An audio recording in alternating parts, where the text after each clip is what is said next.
So Airbnb's coming to the Korea market because we've seen phenomenal growth over the last year. You can't ignore it. Seoul and South Korea are becoming one of our biggest markets, so it's time for us to come meet the community. Tourism in Korea contributes to 5% of the GDP here. And what's really exciting for us as Airbnb is the fact that we can help make that number bigger.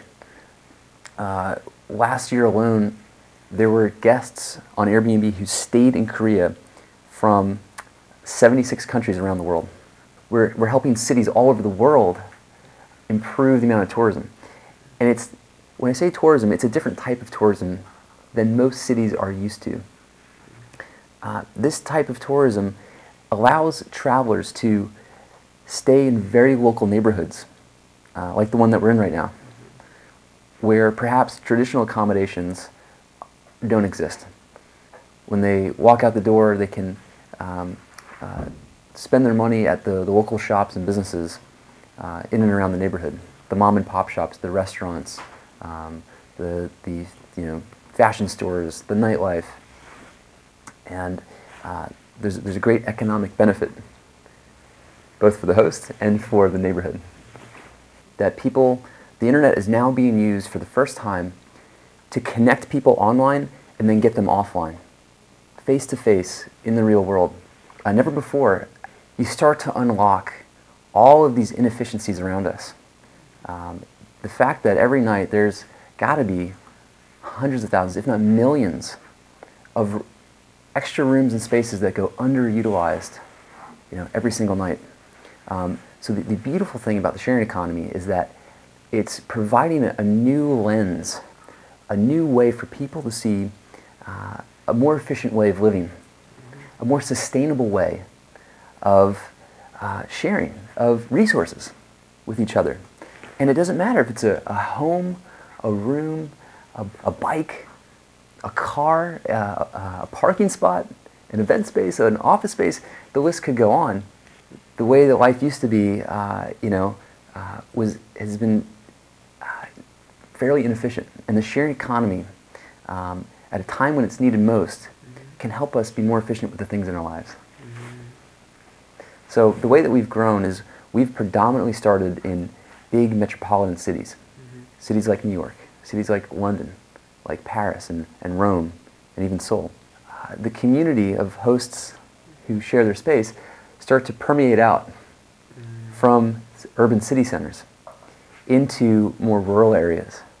As people experience Airbnb by staying in a city, it opens up their perspective to say, oh, if I could share a room in my apartment, why couldn't I share a room at the chalet, at the ski resort, or on the beach at the vacation home? We have some beautiful castles. They existed before us, but there was no way to find them. And so one way to think about it is that the sharing economy unlocks these underutilized resources and makes them accessible to people.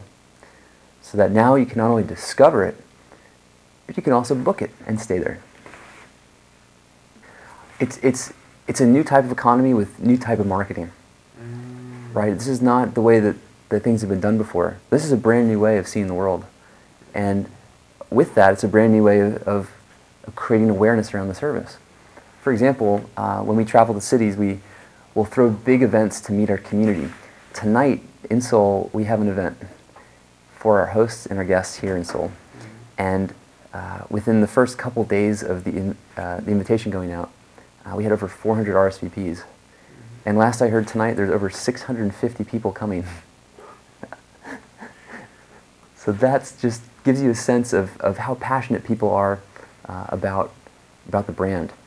Let me tell you a quick story.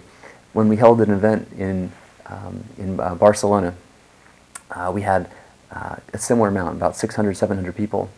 And there was a gentleman who came running up to one of the founders, one of my co-founders, and he gave him a big hug.